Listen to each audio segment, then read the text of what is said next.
हम सभी जानते हैं आज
पांच राज्यों में चुनाव की घोषणा हो गई है। चुनाव की तिथियों का ऐलान हो गया है। मध्य प्रदेश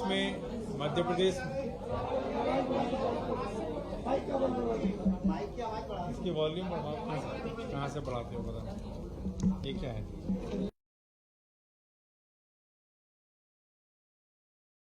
क्या आवाज नहीं आ रही? अब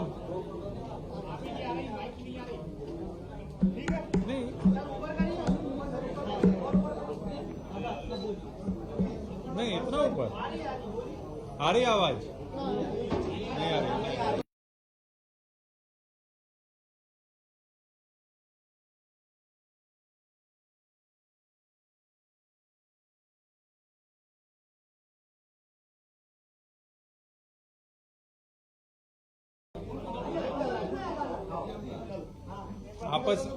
आपस में बात मत करिए, कोशिश करते हैं कि आवाज चाहिए आपको।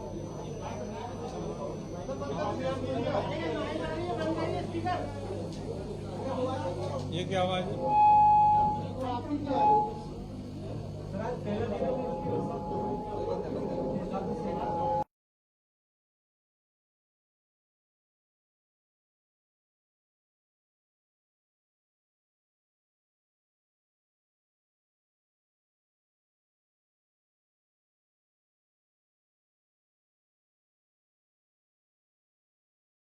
आप लोग आवाज मत करो, आवाज आ जाएगी।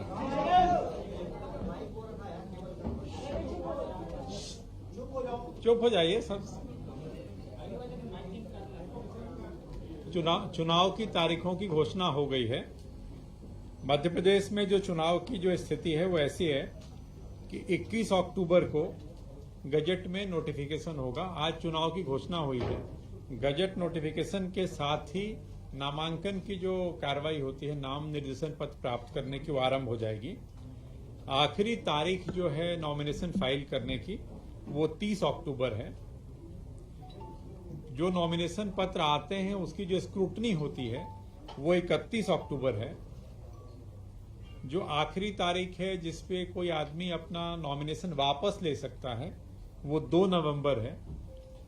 मतदान मध्य प्रदेश में एक चरण में होगा। 17 नवंबर को मतदान होगा सभी 230 विधानसभा क्षेत्रों के लिए और मतगणना 3 दिसंबर को होगी। सारी कार्रवाई जो इलेक्शन की है वो 5 दिसंबर के पहले पूर्ण कर ली जाएगी। तो ये मध्य प्रदेश का जो चुनाव का जो शेड्यूल है वो मैंने आपको बताया। एक चरण में 17 नवंबर को मतदान और 3 दिसंबर को काउंटिंग। इसके पहले जब पिछली बार आपसे चर्चा हुई थी और आप जानते हैं कि 4 अक्टूबर को मतदाता सूची का अंतिम प्रकाशन हुआ। 4 अक्टूबर को जो हमारे निर्वाचक हैं, जो इलेक्टर्स हैं, सेवा मतदाता को छोड़ के सर्विस वोटर्स को छोड़ करके, वो 5,60,00,000 है। मैं पूरा नहीं पढ़ रहा हूं, पूरा यदि देखते हैं तो 5,60,60,925, और वैसे राउंड फिगर 5,60,00,000 मतदाता हैं, जिसमें 2,88,00,000 पुरुष हैं और 2,72,00,000 महिलाएं हैं। थर्ड जेंडर मतदाताओं की संख्या 1,373 है। मध्य प्रदेश में जो मतदान केंद्रों की संख्या है वो 64,523 है। 64,523 मतदान केंद्रों पे 5,60,00,000 मतदाता अपने मताधिकार का उपयोग करेंगे। यदि आप औसत निकालते हैं तो एक मतदान केंद्र पे जो औसत मतदाता की संख्या आती है वो 869 आती है। तो ये तो मतदान केंद्रों की स्थिति है। जैसा उस दिन में हमने बताया था कि नाम जोड़ने की कार्रवाई चलती रहती है। जो नामांकन पत्र दाखिल करने की जो आखिरी तारीख है उसके 10 दिन पहले तक हम आवेदन नाम जोड़ने का ले सकते हैं। जहां तक नाम काटने की बात है, नाम हटाने की, तो चुनाव आज जैसे घोषित हो गया तो चुनाव आज की तारीख के बाद कोई भी नाम हटाने का अगर आवेदन आता है, आवेदन तो लिए जाएंगे लेकिन उन आवेदनों पे कोई कार्रवाई नहीं की जाएगी। वो आवेदन लंबित रहेंगे। चुनाव की प्रक्रिया पूर्ण होने के बाद ही अब उन आवेदनों पे कोई कार्रवाई होगी। आज जैसे चुनाव की घोषणा हुई है, आप जानते हैं कि उसके साथ ही जो आदर्श आचार संहिता है वो पूरे स्टेट में प्रभावशील हो गई है। उसके साथ ही सभी जिलों में कंट्रोल रूम काम करने लगे जो 24/7 काम करेंगे। जो कंप्लेंट सेल होता है जहां पे शिकायतें आती हैं और उनका निराकरण होता है, जो निर्धारित समयावधि है, वो काम करना स्टार्ट कर दिया उन्होंने। जो डिफेसमेंट ऑफ पब्लिक प्रॉपर्टी होती है जिसमें हम होर्डिंग, फ्लेक्स, बैनर्स, ये सारी चीजें हटाते हैं, उसके जो आयोग के निर्देश हैं कि गवर्नमेंट जो प्रॉपर्टी है उससे 24 घंटे के अंदर इस तरह की जो चीजें लगी हुई हैं प्रचार प्रसार की हटाई जाएं। जो हमारी सार्वजनिक संपत्तियां हैं, सार्वजनिक स्पेस हैं, ओपन पब्लिक स्पेस हैं, यहां से 48 घंटे में, और जो प्राइवेट प्रॉपर्टी हैं वहां से 72 घंटे में। तो ये काम पूरे राज्य में आपने यहां भी देखा होगा, और अपने पास फोटोग्राफ्स भी हैं और लोग विजुअल्स, वीडियोस बना के हर जिले में, हर शहर में ये काम आरंभ हो गया है। और आयोग द्वारा जो निर्धारित समय सीमा है उसके तहत ये काम कर लिया जाएगा ताकि एक लेवल प्लेइंग फील्ड जो है वो एस्टैब्लिश किया जा सके। इसके अतिरिक्त जो निर्देश जारी हुए, जो गवर्नमेंट की वेबसाइट्स होती हैं, विभागों की जो वेबसाइट्स होती हैं, ये तमाम सारी चीजें हैं, उन पर से जो राजनीतिक दल के लोग हैं, जो मंत्रीगण हैं, राजनेता हैं, इनकी जो तस्वीरें हैं, इनके जो मैसेजेस हैं, वो हटाने के निर्देश जारी हो गए, वो हटा दिए जाएंगे। इस अवधि में लाउड स्पीकर रात्रि 10 बजे से प्रातः 6 बजे तक प्रतिबंधित रहेगा। एक सी विजिल ऐप है जिसके बारे में हम लोगों ने पहले भी चर्चा की है। सी विजिल ऐप के माध्यम से आचार संहिता के उल्लंघन की शिकायत कोई भी व्यक्ति कर सकता है, चाहे वो मैसेज के रूप में कर सकता है, वीडियो बना के डाल सकता है, व्हाट्सएप के रूप में कर सकता है। यदि वो व्यक्ति अपनी पहचान गुप्त रखना चाहते हैं, नहीं बताना चाहते हैं, तो वो एनोनिमस मतलब गोपनीय तरीके से भी शिकायत कर सकते हैं। इसका उपयोग पिछले चुनाव में भी हुआ था और 2018 के चुनाव में इसमें 5,368 शिकायतें प्राप्त हुई थी और 2019 में लोकसभा के दौरान 7,722 शिकायतें प्राप्त हुई थी, जिनका निर्धारित समयावधि में, निर्धारित समयावधि 100 मिनट्स है, 100 मिनट्स के अंदर उस पर रिस्पॉन्ड करते हैं, व्यक्ति को सूचित करते हैं, तो इसका तत्समय निराकरण किया गया था। पोस्टल बैलेट की सुविधा आप सबके माध्यम से हम बताना भी चाहते हैं। आयोग के जो निर्देश हैं कि 80 साल से अधिक आयु के जो लोग हैं और जो दिव्यांग हैं, जिनकी दिव्यांगता 40% से ज्यादा है, और जो एसेंशियल सर्विसेज में लगे कर्मचारी होते हैं, इन 3 श्रेणी के लोगों को पोस्टल बैलेट की सुविधा होती है यदि वो उस विकल्प को चुनना चाहें तो। यदि वो उस विकल्प को चुनते हैं तो वो पोस्टल बैलेट के माध्यम से मतदान कर सकते हैं। ये मतदान की एक्चुअल तिथि से 5 से 7 दिन पहले हम लोग उनसे कराते हैं। इसके लिए एक फॉर्म होता है, 12D कहते हैं, वो फॉर्म हम BLO के माध्यम से उनको वितरित करते हैं और उनसे उनका विकल्प लेते हैं। स्टेट में लगभग 12 लाख लोग, दोनों श्रेणियां यदि मैं मिला दूं, 80+ के भी और हमारे दिव्यांग साथी भी, तो लगभग 12 लाख के आसपास लोग हैं जो इसका उपयोग करने की पात्रता रखते हैं। इस पूरी प्रक्रिया में राजनीतिक दलों की, जो लोग चुनाव लड़ रहे होते हैं, जो कैंडिडेट चुनाव लड़ रहे होते हैं, उनकी सहभागिता होती है। सहभागिता का मतलब ये हुआ कि हम उनको अवगत कराते हैं, कि हम अपने रूट चार्ट बताते हैं, दलों के बारे में बताते हैं, किस दिन कहाँ मतदान हो रहा है, सारा कुछ उनकी जानकारी में होता है। और सारी कवायद वही होती है जो मतदान केंद्रों पे होती है। वीडियोग्राफर की उपस्थिति में मतदान दल, माइक्रो ऑब्जर्वर वही माहौल घर में भी क्रिएट करते हैं जो एक मतदान केंद्र में किया जाता है। यदि मतदाता, इस श्रेणी के मतदाता यदि मतदान केंद्र पर आकर के मतदान करना चाहते हैं, हमारे बुजुर्ग मतदाता या दिव्यांग मतदाता, तो हम उन्हें हर आवश्यक सुविधा मतदान केंद्र पे उपलब्ध कराते हैं। चाहे वो रैंप हो, चाहे वो व्हीलचेयर हो, वॉलेंटियर की मदद हो, किसी प्रकार की भी सहायता की आवश्यकता है वो उनको मतदान केंद्र पे उपलब्ध कराई जाती है। एक चीज जो इस बार इस चुनाव में नए निर्देश आए हैं वो आपको बताना इसलिए आवश्यक है कि आपके माध्यम से बात लोगों तक जाती है। हमारे जो कर्मचारी लगते थे, जो ड्यूटी करते हैं, और जैसा आप जानते हैं कि जब हम उनकी ड्यूटी लगाते हैं मतदान दल में, तो उनकी ड्यूटी उस विधानसभा क्षेत्र में नहीं लगती जिस विधानसभा क्षेत्र के वो रहने वाले होते हैं, या जिस विधानसभा क्षेत्र में वो काम करते हैं, तो वो किसी तीसरे विधानसभा क्षेत्र में जाते हैं। तो उनको मतदान के लिए हम लोग पोस्टल बैलेट की सुविधा, ट्रेनिंग जब उनकी चलती है, फर्स्ट ट्रेनिंग, सेकेंड ट्रेनिंग के दौरान उनको देते हैं। अभी तक ये व्यवस्था थी कि या तो वो ट्रेनिंग सेंटर पर ही वो अपना मत डाल देते थे पोस्टल बैलेट से, या वो बाद में डाक से भी भेज सकते थे। अब बाद में भेजने वाली व्यवस्था समाप्त कर दी गई है। डाक से भेजने वाली, उनके लिए एक फैसिलिटेशन सेंटर बनाएंगे, मतलब उनको वहीं पे जाकर के अपना वोट उसी समय देना है। डाक से जो भेजते थे वो व्यवस्था समाप्त हो गई। क्रिटिकल मतदान केंद्र जो हमारे हैं, जिनको हम संवेदनशील मतदान केंद्र कहते हैं, वो स्टेट में लगभग 17,000 के आसपास अभी चिन्हांकन हुआ है कलेक्टर और एसपी के द्वारा। ये परिवेश में परिवर्तन होते रहते हैं। कई बार जो सेंसिटिविटी होती है वो कौन चुनाव लड़ रहा है इसके कारण भी हो जाती है, लेकिन आज की तारीख में ये फिगर हमारे पास है। इन सभी मतदान केंद्रों पे, जो हमारे संवेदनशील चिन्हित मतदान केंद्र हैं, इन पे एक तो सेंट्रल फोर्सेस की व्यवस्था होगी, इसके अलावा यहाँ वेबकास्टिंग की व्यवस्था होगी, उसकी लाइव स्ट्रीमिंग होगी, सीसीटीवी की व्यवस्था होगी, माइक्रो ऑब्जर्वर की व्यवस्था होगी, और सेक्टर ऑफिसर्स और जोनल ऑफिसर्स के माध्यम से भी हम लोग इन पे निगरानी रखेंगे, तो पुख्ता व्यवस्था होगी। पिछले 4 महीनों में जो कार्रवाइयां हुई हैं, ये लगातार हम लोग पुलिस के माध्यम से और पुलिस से लगातार जिले स्तर पे भी और राज्य स्तर पे भी समीक्षा बैठकों में और उनसे कोऑर्डिनेट करके, वो मैं आपसे शेयर करना चाह रहा हूं। पिछले 4 महीनों में 1,70,623 लोगों के विरुद्ध प्रतिबंधात्मक कार्रवाई की गई है, जो 107(16) की कार्रवाई होती है। मेरे को 1,77,033 लोगों के खिलाफ गैर जमानती वारंट तामील किए गए हैं। 1,77,033 लोगों के खिलाफ गैर जमानती वारंट तामील किए गए हैं। 14 करोड़ रुपए का फाइन व्हीकल चेकिंग के दौरान वसूली करी गई है। करीब 35,000 आर्म्स लाइसेंस जमा किए गए। आर्म्स लाइसेंस नहीं, आर्म्स जमा किए गए। हमारे स्टेट में जो आर्म्स लाइसेंस की कुल संख्या है वो लगभग 2,85,000 है। इन 2,85,000 आर्म्स लाइसेंस में 1,50,000 आर्म्स लाइसेंस का वेरिफिकेशन हो गया है, मतलब उनकी पहचान, उनको वेरीफाई कर लिया गया है।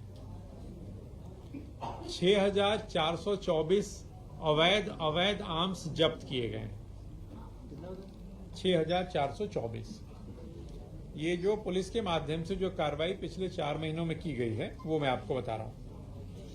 इसके अलावा पिछले 1 महीनों में जो गतिविधियां excise department, transport, income tax, आपका central GST, state GST, DRI, aviation department, narcotics control, इस तरह के डिपार्टमेंट हैं, इनसे ये सभी लोग अपना काम कर रहे हैं। तो इन सब के माध्यम से एक जो समेकित जानकारी वो आपको बता रहे हैं। 7.5 करोड़ रुपए नगद जब्ती करी गई है अभी तक। पिछले एक महीने में करीब 14 लाख लीटर 15 लाख मान लो, 14.93 है, 15 लाख लीटर मदिरा जो का जब्ती हुई है, जिसका मूल्य 24 करोड़ रुपए है। लगभग 22 करोड़ रुपए के ड्रग्स जब्त किए गए हैं। 12 करोड़ रुपए की बहुमूल्य धातुएं जब्त की गई हैं। करीब 60 करोड़ की अन्य सामग्री जब्त करी गई है। इस तरह से टोटल देखें तो अभी तक पिछले एक महीने में 125 करोड़ रुपए की जब्ती की सामग्री, नगद और अन्य जो सामग्रियां हैं, उसका टोटल मूल्य जो है वो 125 करोड़ रुपए के आसपास है। जी जी, सबका टोटल जब्त की गई।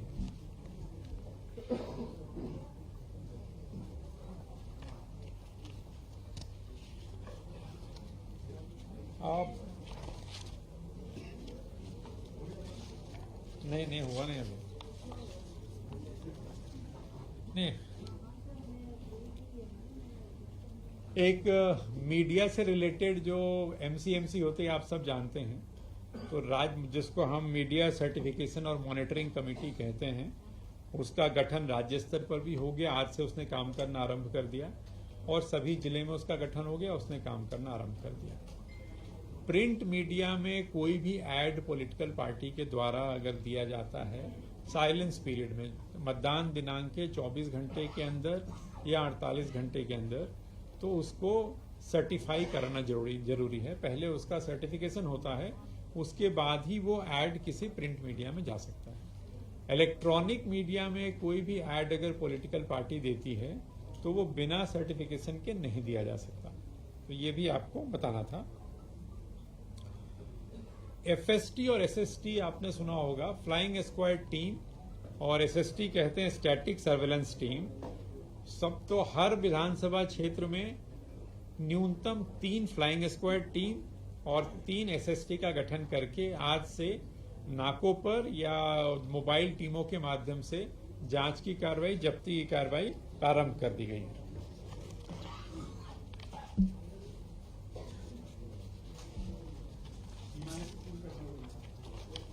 सीमाएं अभी नहीं सील करते, वो तो चुनाव के समय सीमाओं पे बॉर्डर चेकपोस्ट के माध्यम से नियंत्रण करते हैं। अब कुछ चीजें मैं आपको बता रहा हूं जो आयोग से निर्देश आए। एक जो आज के निर्देश हैं, सब आज जारी हुए हैं, जो मैं बता रहा हूं आपको। एक एमसीसी को लेकर के बहुत सारे रेफरेंस स्टेट गवर्नमेंट की तरफ से आते हैं। राज्य सरकार की तरफ से एमसीसी को लेकर जो रेफरेंस आता है, उसके लिए राज्य सरकार के स्तर पे एक समिति का गठन करना है, किया जाना है, जिसके जो मुख्य सचिव की अध्यक्षता में होती है। सीएस उसके चेयरमैन होते हैं। संबंधित डिपार्टमेंट का सचिव या प्रमुख सचिव उसका सदस्य होता है। इसके अलावा जो जीएडी है उसका सचिव उसका सदस्य होता है। तो एक 3 लोगों की समिति है।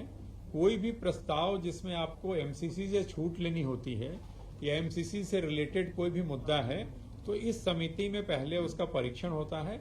उसके बाद ये समिति अपनी अनुशंसा या जो भी इनको भेजना होता है हमें भेजती है, फिर हम उसको आयोग को भेज के उनका मत प्राप्त करते हैं।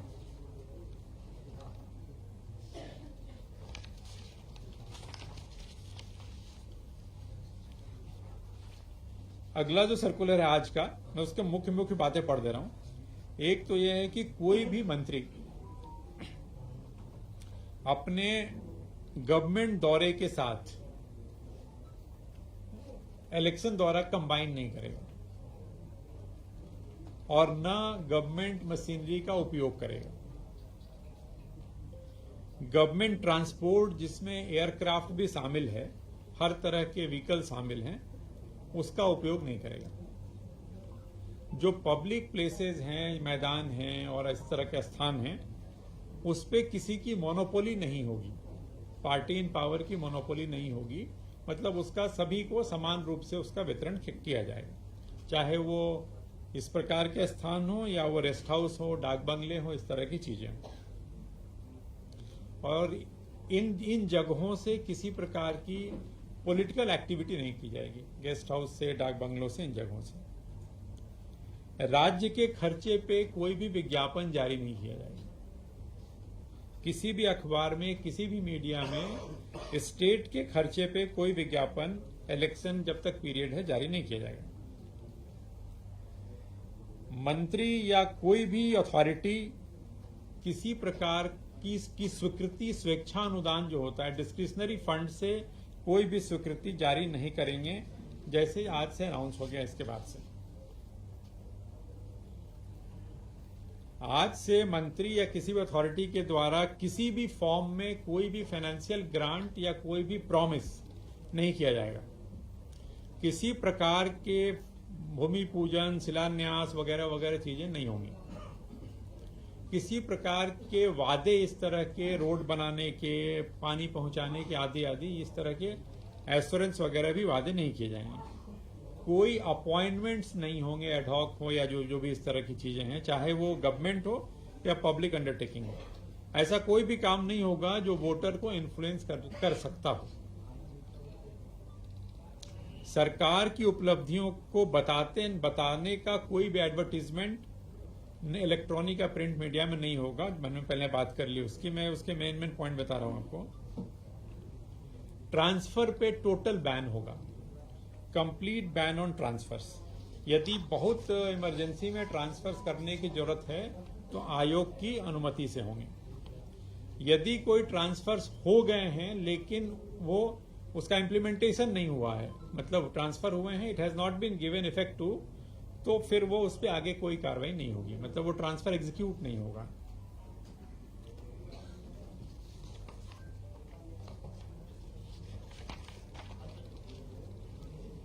एक और मुद्दा, एमपी एमएलए जो फंड है, जो एमपी एमएलए फंड से कोई भी रिलीज नहीं होगा। अनाउंसमेंट ऑफ इलेक्शन के बाद कोई भी फ्रेश रिलीज ऑफ फंड्स नहीं होंगे।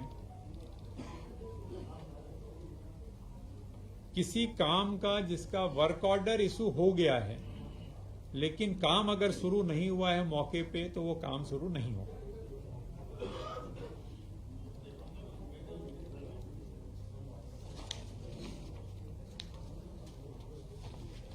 डिफेसमेंट ऑफ प्रॉपर्टी की बात मैंने आपसे कर ली, 24 घंटे, 48 घंटे, 72 घंटे की।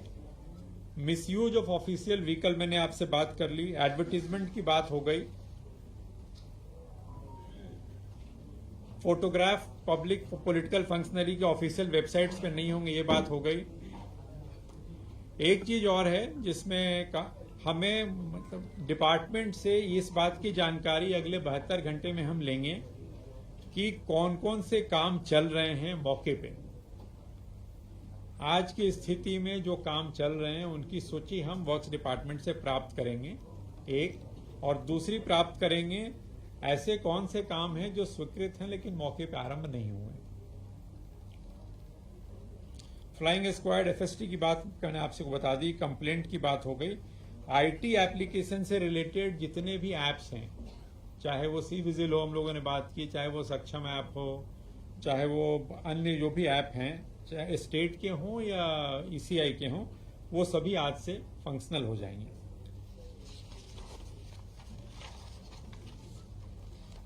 मीडिया सेंटर चलेगा, बात हो गई। एमसीएमसी की बात हमने कर ली, कंट्रोल रूम की बात कर ली। तो बाय एंड लार्ज लगभग मोटी मोटी ये सारी बातें हैं जो आज से आरंभ हो गई। अभी भी सर कई जिलों में 3 साल से अधिक जिनको हो गया है, अधिकारी हैं, कर्मचारी हैं, तो क्या अगर आपको सूची प्रदान करते हैं तो सर उस पर आप कार्रवाई करेंगे? पानी की बोतल हाँ, अभी भी सर मध्य प्रदेश में कई जिलों में 3 साल से अधिक समय से क्लास 1, क्लास 2 अधिकारी पदस्थ हैं। यदि आपने कहा कि यदि हम आपको सूचना देते हैं गुप्त रूप से, तो सर उस पर कार्रवाई होगी या आपको संज्ञान लेंगे?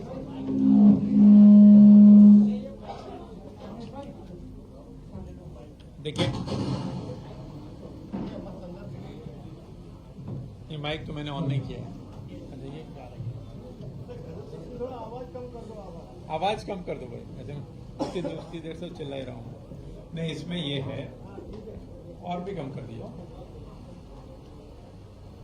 ऐसे लोग जो निर्वाचन की प्रक्रिया से डायरेक्टली जुड़े होते हैं और अगर वो किसी जिले में 3 साल से ज्यादा समय से पदस्थ हैं तो उनके ट्रांसफर्स होते हैं, ट्रांसफर्स हुए हैं।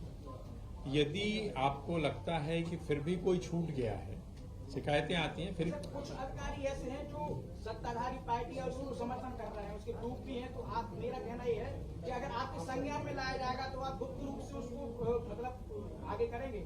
जी, अगर लाया जाएगा करेंगे। सर, क्योंकि मध्य प्रदेश में एक चरण में चुनाव होना है, आपको क्या लगता है कितना अतिरिक्त बल बुलाना पड़ेगा, किस तरह से चुनाव आयोग इसमें तैयारी करेगा? एक एक करके पूछोगे तो आसानी से बता पाएंगे। देखिए, पिछली बार भी 2018 में भी जब चुनाव हुआ था तो एक चरण में ही हुआ था और पिछली बार हमको जो मांग जो भी की गई थी, हमें जो सेंट्रल कंपनी मिली थी, करीब 650 कंपनियां हमें मिली थी। इस बार भी चुनाव एक ही चरणों में है। हम लोगों ने अपनी मांग प्रेषित कर दी है और पूरी तैयारी है कि एक चरण में हम चुनाव करा पाएंगे। कुछ अधिकारी अरे मैं सबकी बात बता दूंगा। कुछ अधिकारी ऐसे जो निर्वाचन के कार्य से नहीं जुड़े हैं, सीधे नहीं जुड़े हैं, लेकिन निर्वाचन को प्रभावित कर सकते हैं, जनता को प्रभावित कर सकते हैं, उन अधिकारियों की नहीं, जैसा मैंने उनने पूछा था, कोई भी ऐसे एक है कि निर्वाचन से सीधे जुड़े अधिकारी हैं। अब जैसे अब दूसरा मैं उदाहरण से बताऊं, अब कहीं पे कभी शिकायत आती है कि कोई कॉलेज में प्रोफेसर है, कभी कोई जो सीधे से नहीं जुड़ा हुआ है, ठीक है, वो कोई ट्रेनिंग में है, मास्टर ट्रेनर है, लेकिन कहीं भी इस प्रकार की शिकायत आती है और ऐसा लगता है कि शिकायत सही है तो उस पर डेफिनेटली कार्रवाई की जाएगी। सर, इस बार कितना बल हायर किया जाएगा सर बल का बता दीजिए। नहीं, एक सेकंड आप। हाँ,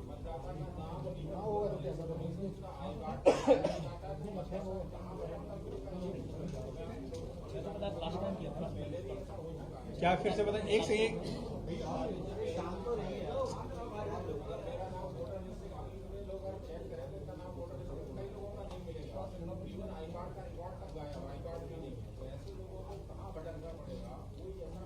नहीं, किसी को कहीं नहीं भटकना पड़ेगा।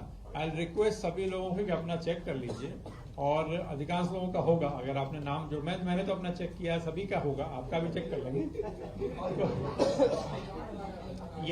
यदि किसी का नाम नहीं है तो अभी जैसा मैंने बताया, नाम जोड़ने की कार्रवाई चल रही है, मतलब स्टिल ऑन। आप अपना आवेदन फॉर्म 6 भर सकते हैं, उसमें कहीं वो रोक नहीं, ऐसा नहीं है। मतलब अगर आप स्पेसिफिक बताइएगा, हम उसको देख लेते हैं। हाँ, तो देख लेंगे हम सब। किसी एक व्यक्ति का है तो अलग से देख लेंगे।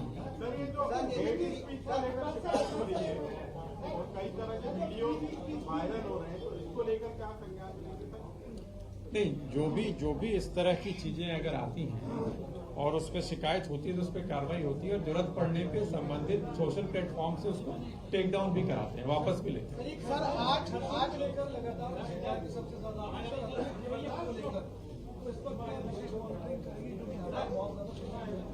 खर्च की एक सीमा निर्धारित है, उस सीमा से ऊपर जो खर्च करता है वो अपने रिस्क पे करता है और उस पे जो खर्चे पकड़े जाते हैं वो उसके खर्चे में जोड़े जाते हैं। उस लिमिट के ऊपर जाने पे निर्वाचन कई बार अवैध भी श्रेणी में आता है। 15 तारीख से नवरात्रि शुरू हो रही है, तो क्या लगता है आपको कि जो डीजे है और लाउड स्पीकर वगैरह है, उनके लिए कोई अलग से वो जारी होगा या यही गाइडलाइन है?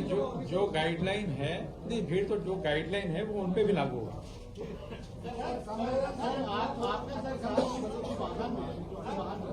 मंत्री या जो भी ऐसे कोई जनप्रतिनिधि है, तो उसकी मॉनिटरिंग कैसे होगी?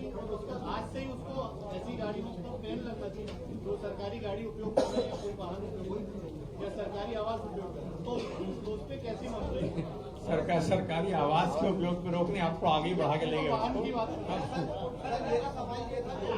वाहन का बता दीजिए कैसे होगा? आप लोग एक एक करके पूछोगे।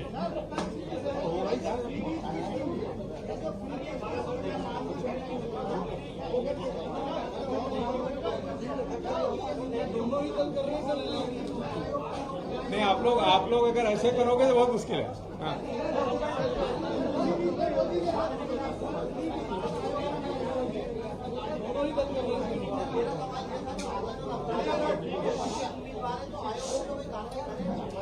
हर कैंडिडेट जब नामांकन पत्र दाखिल करता है तो उसको एक एफिडेविट देना होता है कि उसके खिलाफ क्या अपराध है, क्या उसकी पेंडेंस, क्या स्टेटस है। वो अखबार में उसको छपवाना होता है, मीडिया को बताना होता है, हम लोग वेबसाइट पे अपलोड करते हैं। और उसके बाद ताकि जो वोटर है उसको पता हो कि जो लोग खड़े हैं मैंने एक इन्फॉर्म डिसीजन वो ले सके। ये प्रक्रिया आज की तारीख में। इलेक्शन कमीशन ऑफ इंडिया में जो सुबह कॉन्फ्रेंस की थी उसमें बैतूल को नक्सलाइट एरिया बताया